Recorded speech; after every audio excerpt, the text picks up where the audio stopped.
వారిని అడగదలుచుకుంది ఏమంటే అధ్యక్ష, వారు పెట్టిందేమో తీర్మానం అన్నారు. తీర్మానం కాపీస్ అయితే మాకెవరికి రాలేదు. తీర్మానం అన్నారు, చర్చ ప్రారంభించారు. మరి నేనేమనుకున్నానంటే, ఎందుకంటే ఇంత ప్రాముఖ్యత కలిగిన అంశం కాబట్టి గౌరవ ముఖ్యమంత్రి గారే మరి రాష్ట్ర ప్రభుత్వ పక్షాన సమర్థవంతంగా తీర్మానం ప్రవేశపెడుతూ వాదన వినిపిస్తారేమో అనుకున్నాను. కానీ మరి వారు ఏ కారణం చేతనో కానీ ముఖ్యమంత్రి గారు మాట్లాడడం లేదు. వారి సహచర మంత్రివర్యులతో మాట్లాడించినారు. మరి వారికి మాట్లాడడం ఇష్టం లేక మాట్లాడతలేరా, ఇబ్బంది అయి మాట్లాడతలేరా నాకు తెలియదు. కానీ అధ్యక్ష,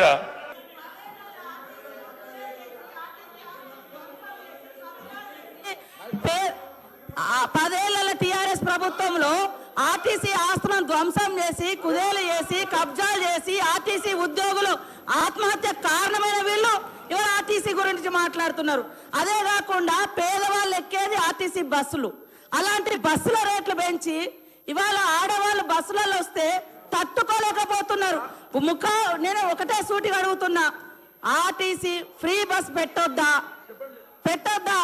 ఇవాళ మీరు వ్యవసాయం చేయనటువంటి బీడు భూములకు, లక్షాధికారులకు, కోట్లాది రూపాయలకు వ్యవసాయం పేరుతోటి రైతు బంధు కట్టబెడితే ఏ పేదోళ్ళైనా రోడ్ల మీదకి వచ్చి మీ ఇళ్ళ ముంగర ధర్నా చేసిర్రా?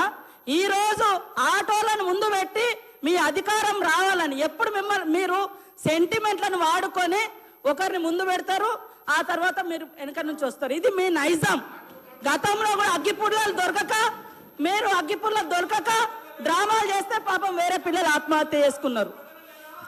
అంటే చేయకూడదా అంటారు. మరి మీరు లక్షల రూపాయలు, కోట్ల రూపాయలు ప్రజల మీద, అందరి మీద పన్నులేసి ఆ వచ్చిన ధనము రైతు బంధుల పేరుతోటి ఏ పేద మహిళకు, ఏ పేదోళ్లకు రూపాయి దక్కలేదు.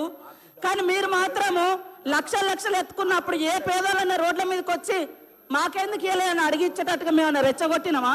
ఇవాళ అక్క చెల్లెళ్ళు అడుగుతున్నారు, నెలకు 5-6 వేలు మాకు మిగులుతున్నాయి ఆర్టీసీ బస్ తోటి. అంటే వీళ్ళు ఎందుకు తట్టుకోలేకపోతున్నారని నేను అడుగుతున్నా. మరి ఎక్కడ ఏం దొరకనట్టుగా అదే మాట్లాడుతున్నారు. మొత్తం వీళ్ళు అన్ని తీసేయండి.